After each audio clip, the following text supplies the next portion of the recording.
Abra sua Bíblia comigo. Gênesis capítulo 30, verso 43. Resultado foi que Jacó se tornou muito rico, dono de grandes rebanhos, e também de servos e servas, e muitos camelos e jumentos. Agora, eu quero ler novamente, e eu quero que você leia comigo. Só que quando nós olharmos, quando encontrarmos, Edivaldo, o nome Jacó, eu quero que você troque o nome. Nós vamos ler só a primeira parte do texto. Eu quero que você troque o nome Jacó pelo seu nome. E aí a gente gosta, né? Vamos profetizar? Eu vou contar até 3, você lê comigo. Lê no telão que fica mais fácil nós lermos juntos. 1, 2, 3 e... O resultado foi que o Márcio se tornou muito... Nós gostamos da parte que declara de Jacó, e se nos colocamos cristiano no lugar dele, da parte que fala da nossa prosperidade, da nossa riqueza. Quem não quer viver o favor de Deus? Todos queremos. O ponto principal aqui, Carol, é o que leva a essa riqueza. Muitas vezes, Mari, nós focamos tanto na parte que diz foi Jacó, foi Márcio, foi Andressa, foi Gisele, foi Samuel, foi Luiz, foi Anderson, muito rico. Mas para nós chegarmos, Ronaldo, ao foi muito rico, tem uma palavra antes. Qual é a palavra? Qual é a palavra? O resultado, o produto. Eu sei que a palavra consequência não seria usada aqui, mas podemos assim, para ficar mais claro, a consequência. O resultado do quê? O produto do quê? A consequência do quê? De algumas decisões. Jacó, quando começa a história dele, nós vamos ver que logo no início da sua jornada ele perde tudo. Mas quando ele entende o processo, Jefferson, e ele se posiciona, as decisões trazem para o lugar onde encontramos o verso que lemos. Eu não quero ser exaustivo e cansativo, mas, Mari, de uma forma muito rápida, eu quero lembrar quem é Jacó. Jacó é um dos patriarcas da nação de Israel. É conhecido pelo judeu como o pai, o pai Jacó, o pai das 12 tribos que dão início a um povo que até hoje é um povo próspero, é um povo rico, tem suas lutas, suas guerras, como vive hoje inclusive, mas conta com o favor e o cuidado de Deus. Quando nós lemos o final da história de Jacó, e ele se tornou muito rico, e Deus o abençoou, e Deus falou com ele, Deus mudou o seu nome, Marcelo, nós ficamos empolgadíssimos. Só que Jacó não foi sempre o que nós vemos no final. Jacó, ele é um de 2 irmãos gêmeos, o caçula, que quando sua mãe estéril engravida, Deus dá uma palavra a ela, Vanessa, dizendo que o mais jovem iria se sobrepor ao primogênito. Ele seria o governo. Havia uma promessa, já havia uma direção lá no ventre. Jacó provavelmente cresce ouvindo isso. E quando já na sua vida adulta, a Bíblia diz que os irmãos tomam caminhos diferentes. Esaú, Bruno, é o homem da caça, é o homem do campo, é o homem que vai buscar. Jacó era o cara das tendas. A Bíblia diz que enquanto Esaú ele sai para caçar, Jacó fica fazendo comida em casa. Esaú é visível que era o filho do papai, Jacó era o filho da mamãe. E um dos momentos mais importantes da vida desses 2 irmãos, Esaú fica alguns dias fora para trazer uma caça para o seu pai, que estava pensando que iria morrer, os seus olhos estavam escurecendo, ele estava cegando, e aí Luciano, ele declara que iria abençoar o mais velho. Esaú vai caçar, Jacó fica em casa. Depois de alguns dias, Alexandra, Esaú não conseguindo obter nada para a sua caça, quando volta, Jacó está fazendo um guisado de lentilhas, aquele cheiro maravilhoso para quem está com fome. E Esaú pede para o irmão: me dá um pouco da sua comida. Ele falou: não, aqui tem um preço, cada um cuida do seu. Sabe aquela coisa de rixa de irmão? Quem tem irmão aqui? Quem em algum momento tinha assim uma certa competitividade? Não sei se na tua casa é igual na minha, mas na minha casa, quando comprava um pacote de wafer, e não era sempre que a gente tinha, você contava wafer a wafer. Tem gente que vai falar: pastor, não é wafer, é Mirabel. É Mirabel, né? O biscoito, chocolate, às vezes o dinheiro dava para comprar só um. Gente, a gente contava na régua. Não, foi muito para lá, volta. Então ele diz, não vou dar. Ele diz, mas o que você quer para compartilhar comigo sua comida? Ele falou, eu vendo. Ele falou, o que você quer? Ele falou, eu quero o direito da sua primogenitura. Esaú também não valoriza o que ele tinha. A primogenitura era a bênção do ser o mais velho. Ele tinha um direito maior na herança, ele tinha autoridade sobre a casa. O nome dele seria a continuidade da posteridade. Mas Esaú não valoriza, ele diz, o que eu vou fazer com a prosperidade se eu estiver morto? Valorizando demais a sua necessidade. Se eu morrer de fome, o que eu faço com a primogenitura? E ele entrega. Já ouvi algumas pessoas dizendo que Jacó roubou a primogenitura, e até o próprio Esaú na Bíblia diz que foi roubado, mas na verdade Jacó não roubou, ele foi injusto. Isso foi. Jacó então depois mente para o pai, que é o irmão, coloca uma pele de animal para fazer de conta que era o irmão, porque tinha mais pelos do que ele, as roupas do irmão para parecer o cheiro do irmão, mente para o pai dizendo que é o irmão, até o pai questiona, o cheiro é de Esaú, os pelos são de Esaú, mas a voz é de Jacó. Talvez ele dá até uma impostada na voz. Lucas diz, não, sou eu mesmo, pai. Então o pai o abençoa, e quando o irmão chega para ser abençoado, já o seu pai Isaac diz, filho, já abençoei seu irmão. Ele falou, não, mas eu quero alguma coisa. O pai falou, então me dá a sua mão aqui, coloca debaixo da sua coxa e diz, a bênção sobre você é que você vai servir seu irmão. Esaú fica maluco, fica doido. Na linguagem nossa de crente, endemoniado. Ele demonia. E ele promete para Jacó, eu vou te matar. Quando o papai morrer, você morre também.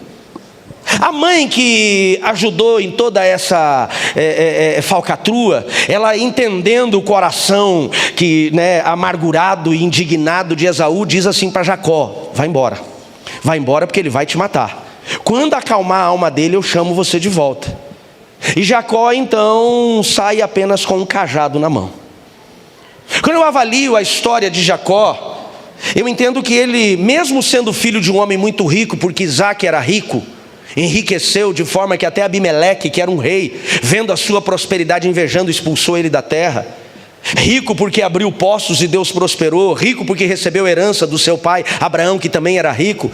Jacó, ele sai pobre, ele perde tudo. É tão interessante que nós vamos encontrar em Gênesis 30, Jacó, quando sai da casa do seu pai, na sua primeira noite, ao escurecer, ele encontra um lugar para descansar. Ele não tinha uma trouxa de roupa para fazer um travesseiro. A Bíblia diz, Marcos, que ele faz um travesseiro, uma pedra. Só tinha o cajado na mão. Agora, por que ele perde tudo? Ele perde o conforto da casa dos seus pais, ele perde o convívio com a sua família, ele perde o sustento, ele perde a riqueza, ele perde a herança. Por que ele perde tudo? Porque ele fez escolhas erradas. Quais foram as escolhas? Quais foram os erros de Jacó? Primeiro, a injustiça. Eu não conheço uma pessoa que foi injusta, que continuou vivendo riqueza para sempre. O desesperado vendeu, e ele ainda coloca na conta de Deus. Deus abençoou. Eu pergunto, você acha que foi bênção de Deus? Injustiça. Nós infelizmente fomos construídos debaixo de uma cultura de um povo injusto. O brasileiro lá fora, infelizmente, pastora Bruna, ele é conhecido por aquele povo que quer se dar bem. Quem aqui já morou fora do Brasil sabe, você se relaciona com qualquer povo, menos com o próprio brasileiro. Que brasileiro fora do Brasil é sinal de golpe, não todos. Amém, queridos? Mas lá fora é, infelizmente, aquela máxima de você tem que se dar bem. Injustiças. Pessoas injustas, elas podem até ganhar, mas lá na frente, Maurício, elas sempre vão perder. Jacó foi injusto com o seu irmão e perdeu tudo. Além de injustiça, Jacó, ele é um enganador. Para poder agora receber a bênção, validar a bênção que o seu irmão tinha lhe vendido de uma forma que ele compra injusta, ele agora engana seu pai, coloca peles de animal no seu corpo, a roupa do seu irmão, para enganar o pai e receber a bênção que não era seu direito, por mais que Deus havia prometido. Pastor, mas ele só deu ele só fez o que Deus tinha falado. Deus tinha declarado que ele seria maior que o irmão, mas quem ia fazer isso era Deus e não ele. Tem coisas que às vezes nós recebemos uma direção de Deus, mas achamos que Deus está demorando e queremos dar uma forcinha para Deus. Ele enganou. E o engano fez com que ele vivesse perdas. Eu não conheço ninguém que faça negócios debaixo de engano, que faça negócios obscuros, que vai prosperar por muito tempo. Nós vivemos numa era onde as mídias sociais estão revelando pessoas prósperas, gente colocando imagens de avião, de helicóptero, de barco, de carro importado, de Curitiba. Agora eu sinceramente, eu sei que eu vou me arrepender do que eu vou falar. Eu não sei quem é pior, se é o crente mentiroso, enganador, ou se é o outro crente ganancioso. O cara está preso agora, 47 anos de cadeia. O crente, enganador. A pessoa que estava almoçando com a gente falou: pastor, uma pessoa da minha família trabalhava no escritório dele, assessorava ele.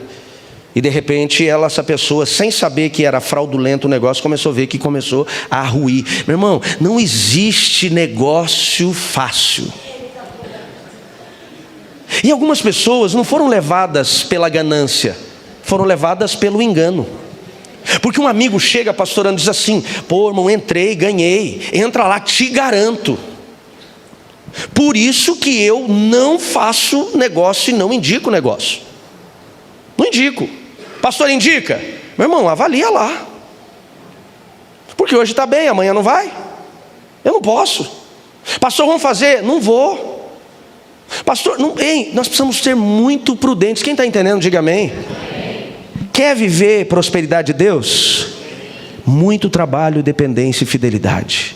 Muito trabalho, dependência e fidelidade. Muito trabalho, dependência e fidelidade. Amém, queridos? É assim que nós vamos viver o favor de Deus.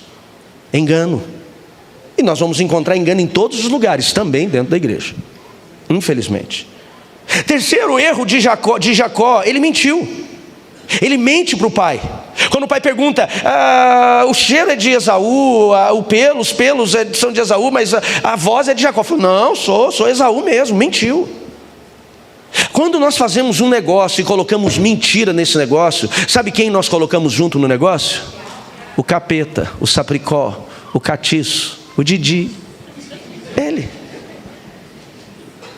Onde Maurício tem mentira, ali tem Satanás.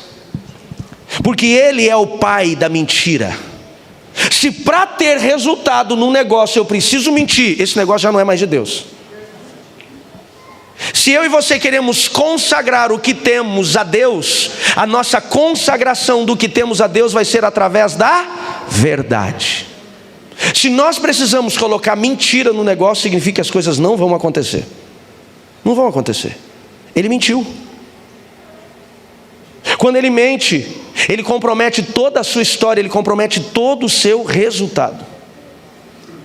Quarto erro de Jacó: quando literalmente a casa cai, quando literalmente ele viu que tomou decisões erradas e a sua mãe disse: seu irmão vai te matar, ao invés dele retornar e consertar, o que ele faz? Foge. Ele fugiu. Ele falou: não vou ficar aqui não. Alguém pode dizer assim: pastor, mas foi até a mãe que aconselhou. Mas eu acredito que por mais que ele tivesse cometido erros, no momento em que cai a sua ficha que ele tinha andado por um caminho que não deveria ser o caminho que ele iria andar, ele poderia ter parado e falado: não, vamos resolver isso aqui, deixa eu te devolver o que é teu. Deixa eu renunciar isso daqui. Talvez não seria exatamente como seria da primeira vez, mas se ele não fugisse, as coisas iriam acontecer. Quinto erro de Jacó: nós vamos ver que nos primeiros anos de vida, nas primeiras aparições de Jacó, ele é muito impulsivo. Ele é impulsivo quando ele quer a bênção do irmão, ele é impulsivo quando ele age com o seu pai, ele é impulsivo quando ele vai casar. Ele se apaixona, já oferece o dote, o que eu tenho que fazer? Ele não presta atenção nos detalhes.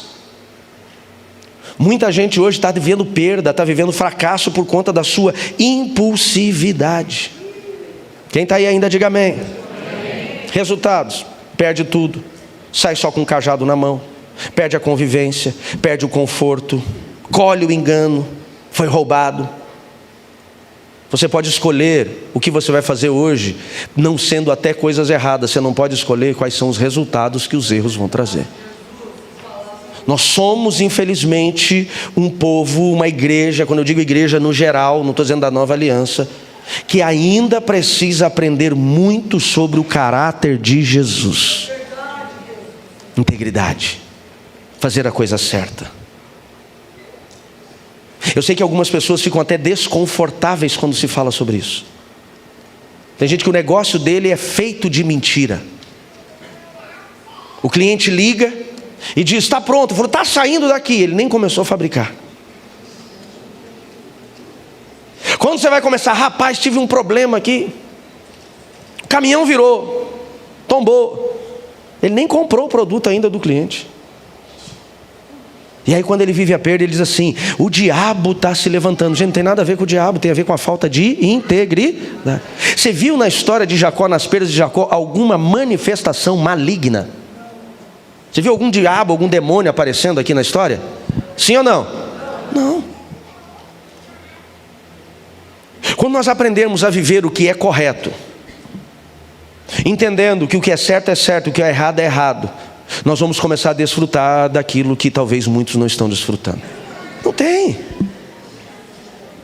Nós precisamos entender: os erros de Jacó o levaram a uma derrota financeira, levaram a um fracasso. E a Bíblia diz que por conta de tudo isso ele perde e precisa sair, senão ele ia morrer. Então ele sai daquele ambiente. A Bíblia diz que ele vai para Adã-Parã, que é a terra da sua mãe, viver um tempo com o seu tio Labão.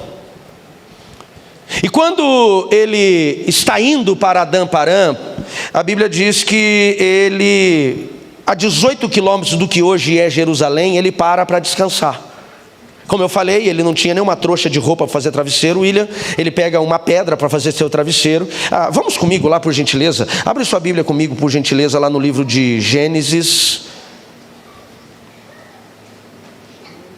Livro de Gênesis, capítulo 28. Verso 10.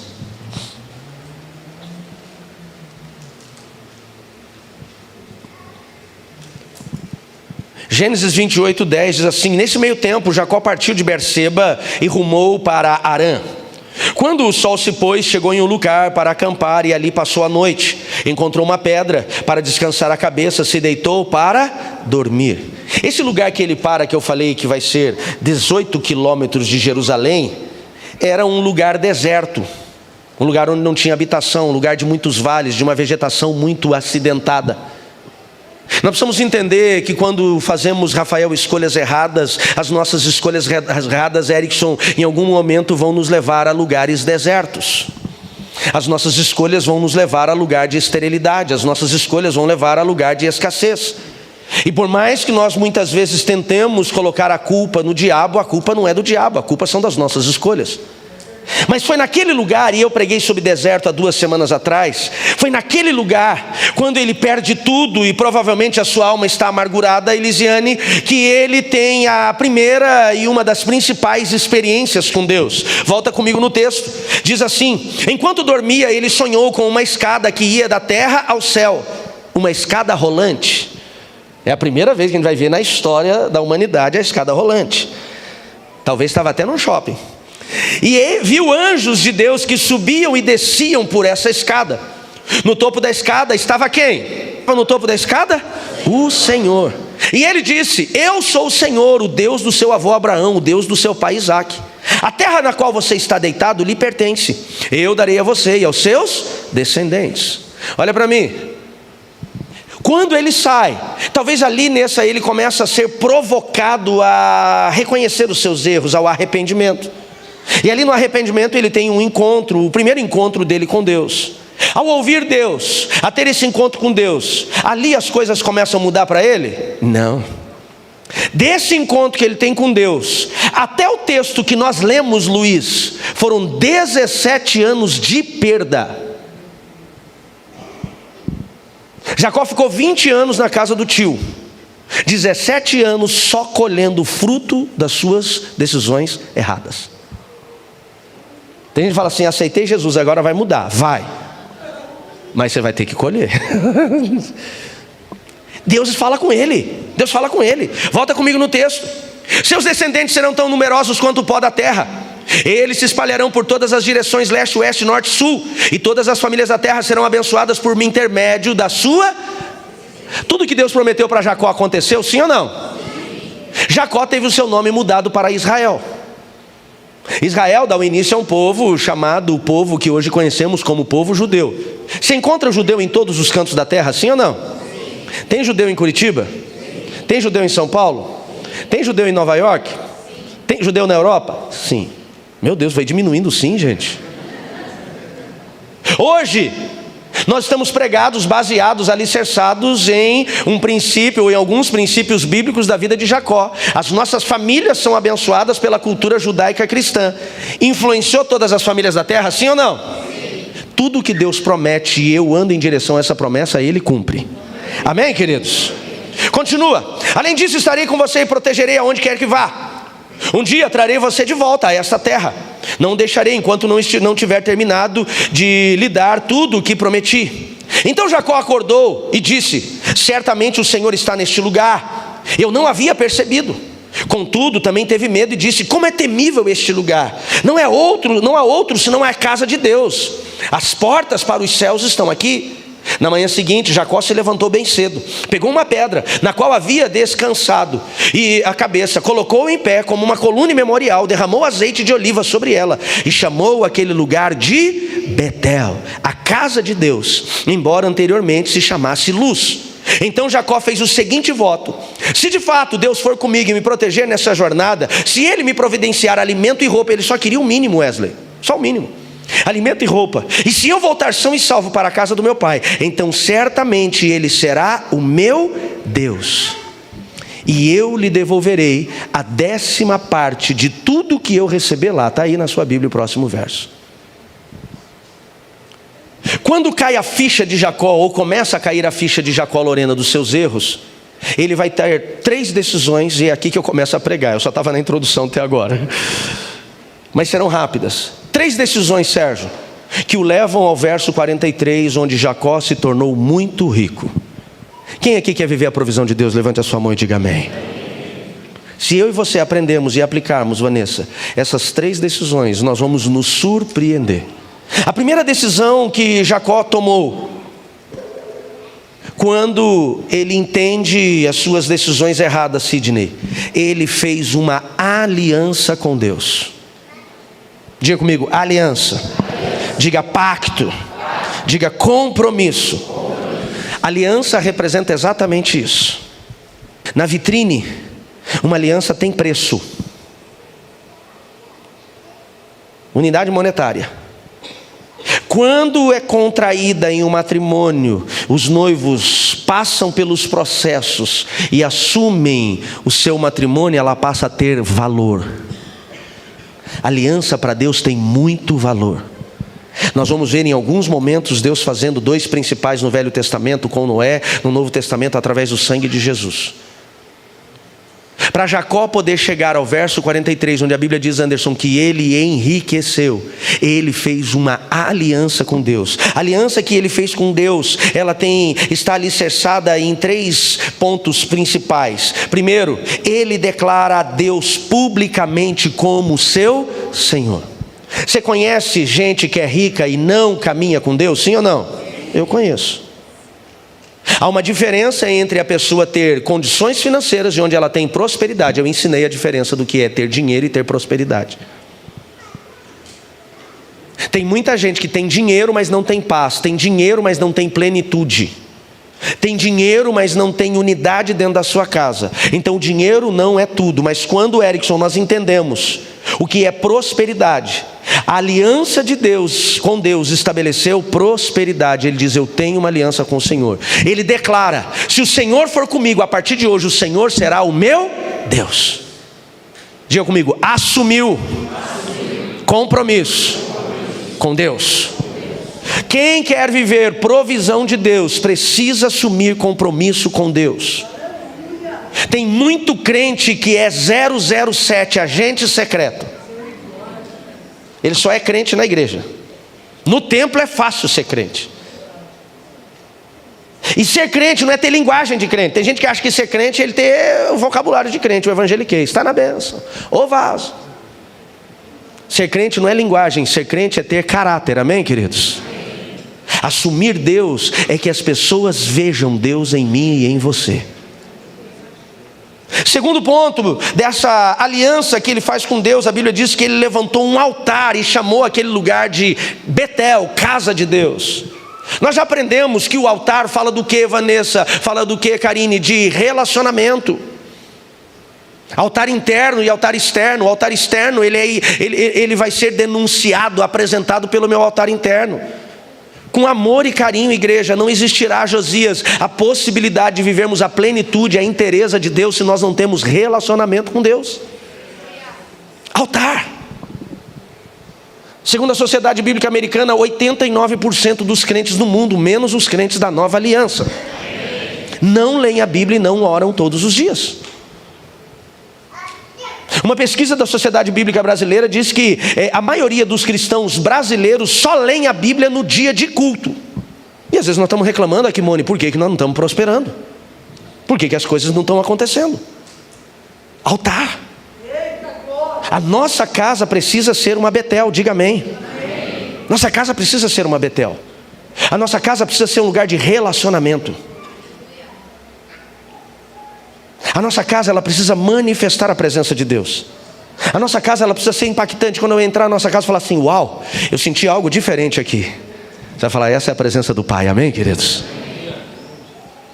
Terceiro ponto dessa aliança que Jacó faz com Deus: ele assume um compromisso de consagrar tudo o que ele tinha para Deus. Ele diz: eu vou devolver a 10ª parte. Dízimo não é, eclésia, sobre Deus tirar o que é nosso. Dízimo é sobre eu consagrar a Deus uma parte, sobre eu entregar a Deus uma parte para que o restante que fica para mim seja consagrado. Eu já ensinei a lei do altar para vocês várias vezes. As 3 principais moedas do mundo espiritual, Sônia: dinheiro, palavra e sangue. Diz comigo: dinheiro, palavra e sangue. Aqui Jacó estabeleceu uma palavra: Deus vai ser o meu Senhor. E aqui ele faz um voto. Você acredita que Deus está desesperado no céu para pagar a conta da Copel porque você não devolveu o seu dízimo? Fala para mim. Você acha que Deus precisa do nosso dinheiro? Mas por que a Bíblia ensina sobre isso, pastor? Porque eu já falei hoje no momento de oferta. E eu fiz questão de continuar fazendo oferta antes do culto e não depois, para você não achar que eu preguei para tirar seu dinheiro. Porque quando eu trago o dízimo, revela o meu coração. Tanto o mundo espiritual quanto o mundo maligno, quanto o mundo espiritual divino, ele vai também ser ativado por dinheiro. Quando uma pessoa vai lá no ocultismo, o sacerdote lá do ocultismo vai dizer assim: ó, a entidade falou, compra isso, uma galinha, um tal, assim, assim, assado, e traz a oferenda. Não é só oferenda, aquilo ali tem sangue, aquilo ali tem dinheiro, ali tem palavra empenhada. Quando uma pessoa vai numa tabacaria e compra um pod, um vape, em primeiro lugar, eu creio que toda a igreja sabe, por mais que isso está tão presente na nossa sociedade, continua sendo crime. O vape, para chegar aqui no Brasil, ele vem por contrabando. O mesmo contrabandista que traz a cocaína é o contrabandista que traz a arma para o crime organizado, é o cara que traz o vape. Quando uma pessoa compra o vape, ele coloca um dinheiro num altar de sangue, crime, e ele passa a deixar essa regência maligna ter legalidade sobre a vida dele. Ele está consagrando a essa regência de sangue. Quem está entendendo, diga amém. Quando uma pessoa vai num prostíbulo, quando uma pessoa vai num motel, E ela paga por um programa, paga por um quarto. Aqueles lugares são consagrados a espíritos de imoralidade, tem uma regência. Ele está consagrando o dinheiro dele àquele ambiente, àquela regência, àqueles demônios. Quando Jacó diz, se Deus me abençoar eu vou entregar a 10ª parte, não é porque Deus estava desesperado pelo dinheiro dele, ele está falando, eu estou consagrando tudo que é meu ao Senhor agora. Você está entendendo o princípio do que é, de fato, viver como em fidelidade a Deus? É quando eu consagro. Segunda decisão de Jacó, a primeira é fazer uma aliança. A segunda decisão de Jacó, Rafael, se você puder, vai comigo em Gênesis capítulo 31, verso 38. A segunda decisão de Jacó foi se submeter a um processo. O que ele fez na casa do seu pai? Mentiu, roubou, foi injusto. Quando ele chega na casa do tio Labão, o que o tio Labão faz com ele? Roubou, mentiu e enganou. Diga assim, tudo que um homem planta. Eu só peço para você repetir quando eu vejo que vocês estão um pouquinho dispersos. Foca comigo, diga, tudo que um homem planta, ele colhe. Olha o que diz o verso 38 de Gênesis 31. 20 anos estive contigo, as tuas ovelhas, as tuas cabras nunca se perderam, as crias e os carneiros do teu rebanho eu nunca comi. O que era despedaçado por feras não te trouxe. Eu sofria na minha mão, da minha mão eu requeria, tanto furtado de dia como de noite. Ou seja, ele cuidava com carinho, e quando era roubado, ou quando um animal tomava aquele animal, ele tinha que pagar. O que ele estava sendo? Injustiçado. De maneira que de dia me consumia o calor, de noite a geada, e o meu sono fugia dos meus olhos. 20 anos estive na tua casa, 14 anos servi pelas tuas filhas, 6 anos pelo teu rebanho, e 10 vezes mudou o meu salário e me roubou. Diga comigo, processo. A segunda decisão dele foi se submeter ao processo. Tem muita gente que não está vivendo provisão, por quê? Porque ele não está disposto a viver o processo. Quando Jacó chega na casa do tio Labão, a Bíblia diz que ele se apaixona pela sua prima chamada Raquel. Se apaixona loucamente, ao nível, Fabiane, de ele dizer para o tio, o que eu preciso te dar para casar com a tua filha? Qual é o dote? O tio, sabendo que ele só chegou com um cajado, falou, trabalha para mim 7 anos. Ele falou, trabalho. Então ele vai se casar com Raquel. Impulsivo, não prestando atenção nos detalhes, não conhecendo de fato a mulher que ele iria se casar, porque se conhecesse um pouquinho ele ia saber que não era mulher. A Bíblia diz que eles se casam, ela entra de véu, na penumbra da noite, luzes de lamparina, o irmão está empolgado, vai para a sua tenda, não muito clara, ela tira o véu, ou talvez nem tira, mas resumidamente ele coabita com ela, ele consuma o casamento. Quando acorda pelo outro dia, ele fala, que isso? Ele casou com Raquel, mas quem estava deitado do lado dele era Lia, a irmã mais velha. A Bíblia diz que Lia era feia aos olhos. Tadinha. Para a Bíblia dizer que a irmã era feia, que a Bíblia ela sempre ameniza o negócio, não é? Não tinha Jequiti. Mary Kay não apareceu ali.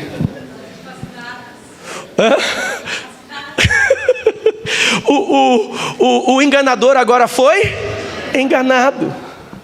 Aí ele vai para o tio e fala, que palhaçada é essa? Linguagem de hoje. O tio falou, nós temos uma cultura aqui. Nossa cultura aqui, a mais nova não pode casar antes da mais velha. Não, mas eu quero a mais velha. Ele falou, então paga mais 7 anos. Ele trabalha 14 anos para poder casar com a mulher com quem ele se apaixonou, para a mulher quem ele amou. Ou seja, tudo que ele plantou, agora ele estava colhendo. Só que nós não vemos ele tirando satisfação. Você não vê ele puxando a espada para Jacó e para Labão e falar, agora eu vou te matar, seu enganador. Por quê? Porque ele entendeu que ele tinha que viver aquele processo. Tem coisas que hoje, Lucas, nós estamos enfrentando, que na verdade são resultados dos erros que cometemos lá atrás, Samuel. E nós precisamos nos submeter. Não adianta brigar, não adianta xingar, não adianta lutar, a gente vai ter que se submeter. Processo é processo. Pastor, mas Deus apareceu para ele lá atrás e falou que iria abençoar. Sim, ele tinha uma bênção de Deus, ele tinha uma promessa de Deus, ele tinha uma aliança com Deus, mas ele tinha que viver o processo. O problema nosso é que tudo na nossa vida hoje é muito rápido. Tudo em nossa vida, ele é muito instantâneo. O macarrão é instantâneo, o sanduíche é instantâneo, a mensagem é instantânea, a ligação é instantânea. E nós achamos que aquilo que Deus fala para nós também tem que ser instantâneo. Vai se cumprir o que Deus prometeu, Diego? Vai, mas nós vamos ter que viver o processo. Ele mesmo diz aqui, Karine, que ele ficou 20 anos na casa do tio Labão. 14 anos ele foi enganado para poder casar. Se nós fizermos uma avaliação, 14 para 20 sobra mais quantos? 6. Dos 6 que sobraram, 3 anos ele foi roubado. 10 vezes o tio mudou o salário. Prometia e mudava. Prometia e mudava. Prometia e mudava. 10 vezes. Durante 17 anos, ele trabalhou quase que de graça, porque ele estava vivendo o processo. Aquilo que nós lemos, pastor Ronaldo, lá em Gênesis 31, 43, que ele se tornou muito rico, acontece em 3 anos. Porque quando você vive o seu processo, quando você conclui o processo que precisa ser necessário na sua vida, aí você vai desfrutar de coisas sobrenaturais. Você pode dizer um amém por isso? Na hora que você falou da riqueza, você foi mais enfático do que o amém do processo. Processo. No processo nós também vamos viver perda. No processo nós vamos viver humilhação. No processo nós vamos viver desconforto. No processo nós vamos viver indignação. Mas nós vamos passar pelo processo. Ele deixa claro: 20 anos estive na tua casa, 14 servi pelas tuas filhas, 6 anos pelo teu rebanho, 10 vezes você mudou meu salário, mas eu não falei nada. Tem pessoas hoje aqui que estão vivendo um processo de Deus, estão talvez se sentindo cansadas disso, mas o que Deus manda dizer a cada um de nós: suporta, aguenta. Pastor, por que eu tenho que viver o processo? Porque se eu não viver o processo, eu não aprendo. Tem gente que, se ele não viver o processo, não aprende.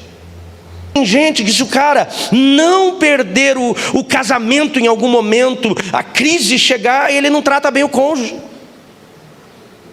Eu já atendi muito marido que assim, o cara só mudou quando um dia ele chegou em casa, a mulher falou: não, aqui você não dorme mais não, tua mala está aí fora, vai embora. Ai, pastor, você está fazendo apologia ao divórcio? Não estou fazendo não. Mas tem gente que o cara tem que tomar um tranco. Não, pode vazar. Não, aqui você não fica. Não, aqui não. Vou chamar a polícia. Aí o cara vai embora. Ficou 3 meses fora de casa. Pensa num carneirinho. Voltou um doce. Não estou fazendo apologia, mas tem gente que só vai dar valor quando perde. Tem gente que só valoriza a saúde quando ele vai parar no hospital. Tem gente que o cara só vai aprender a beber água quando o rim tem que fazer 2 cirurgias. Só vai aprender a dar valor na saúde quando a saúde perde. Tem gente que só vai valorizar o trabalho quando ele não tem mais trabalho. Tem gente que só vai dar valor ao dinheiro quando ele não tem mais dinheiro. É o processo. Às vezes o processo é doloroso, mas ele é necessário. Jacó trabalhou 17 anos na casa do seu tio, injustiçado, enganado, sendo roubado. Por quê? Porque ele foi injusto, enganador e ladrão. Mas ele aprendeu. Você não vai encontrar mais na história de Jacó, depois dos 20 anos na casa de Labão, ele roubando ninguém, ele enganando ninguém. Pelo contrário, quando os seus filhos vão ao Egito e José faz todo aquele processo, aquela dinâmica de confrontá-los, ele diz: não, voltem lá e paguem o homem, devolvam o dinheiro. Ele aprendeu. O processo nos ensina. Quem está entendendo, diga amém. Então não fuja do processo. Tem gente que está fugindo de processo. Tem gente que está fugindo daquilo que ele está sendo tratado. Talvez hoje você está passando por uma fase financeira difícil. Será que isso é uma artimanha maligna ou é um processo para você aprender? Pastor, quanto tempo dura o processo? O tempo que você vai levar para aprender. Israel levou 40 anos, Jacó levou 20 anos. Cada um vai ter que viver o seu processo. Mas o processo é fundamental. E a terceira e última decisão de Jacó. Se você puder, vai comigo em Gênesis 31, 3.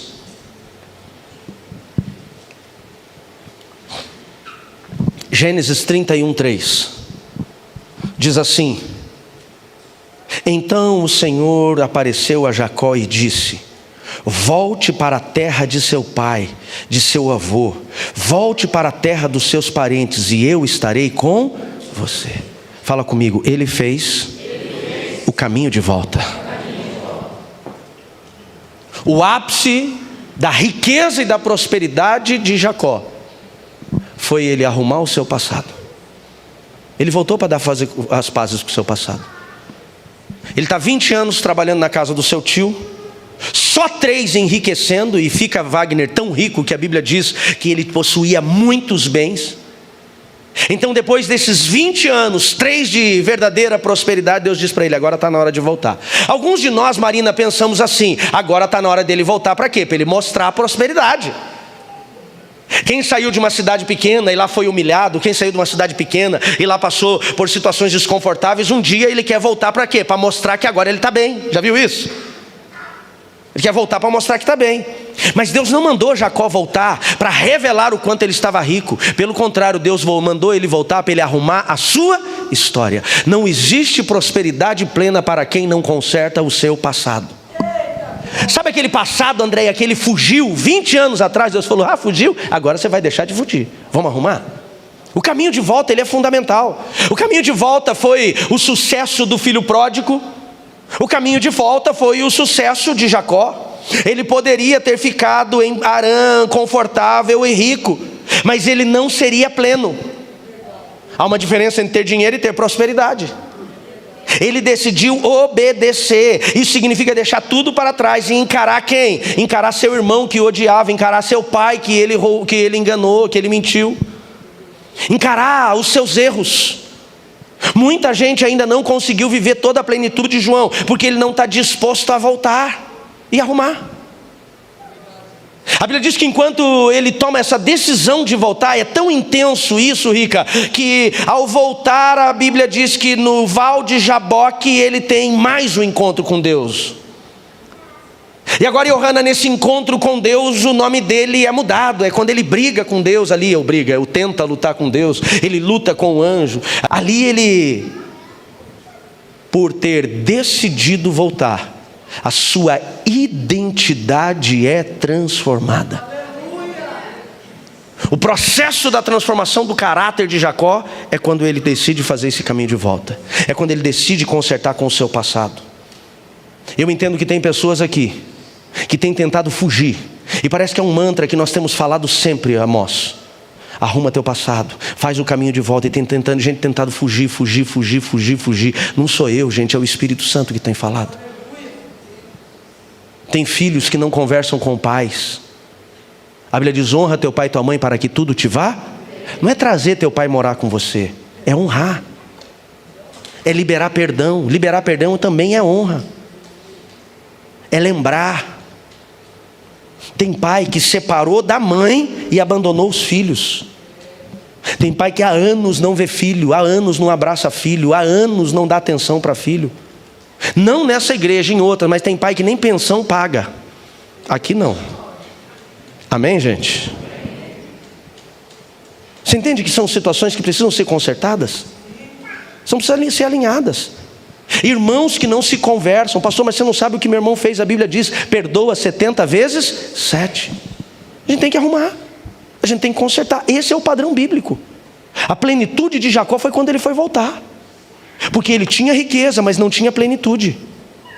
No entanto que ele volta morrendo de medo. A Bíblia diz que o irmão vem, se eu não me engano, com 400 homens ao encontro dele.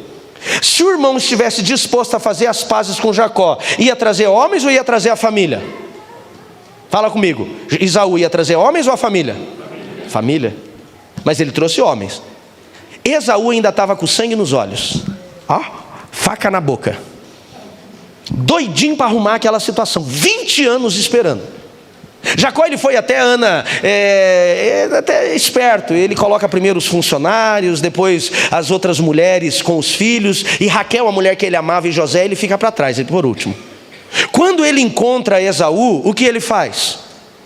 Ele vai restituir. A Bíblia diz que ele se prostra diante de Esaú. Todo o processo de conserto vai ter humilhação. É humilhante. mas é necessário. Vai ter humilhação. Edson, tem muita gente que não quer passar pelo processo. Ele se prostra. O cara era rico, ele tinha funcionários, ele tinha gado, ele tinha respeito, ele tinha a promessa de Deus e a bênção de Deus, mas ele se prostra. E quando ele encontra o irmão, ele diz assim: está vendo, tudo que eu ganhei é teu, vim te restituir porque eu te roubei. Por quê? Porque esse processo do caminho de volta, ele vai passar primeiro pelo perdão. Enquanto eu e você não estivermos dispostos a pedir perdão e liberar perdão, o passado não vai ser alinhado. Segundo ponto, ele vai restituir o irmão não aceitou. O irmão falou: não, eu sou rico. Eu entendo que o irmão até relaxa a espada, porque se o irmão veio com 400 homens, queria guerra. Mas a atitude, muitas vezes as coisas não estão arrumando porque nós não temos atitudes, Filipe. Quando ele se prostra e fala para o irmão: tudo é teu, o irmão falou: eu não preciso da sua riqueza, eu também sou rico. E ali tem reconciliação. Diga comigo: reconciliação. Mais uma vez, diga: reconciliação. Deus tem nos provocado a entendermos a importância da reconciliação. E o Espírito que estava sobre Elias virá e reconciliará o coração dos pais aos filhos, filhos aos pais. Reconciliação dentro de casa, reconciliação de família. Nós precisamos arrumar essas coisas. Quando ele volta para a casa do pai, ele pede perdão. Quando ele volta para a casa do pai, ele restitui o irmão. Quando ele volta para a casa do pai, ele arruma a desonra que ele fez. Tem coisas que nós temos que voltar lá e arrumar as nossas desonras. Tem muito casamento ferido por conta de desonra, por conta de injustiça. Nós precisamos arrumar. Nós precisamos alinhar isso.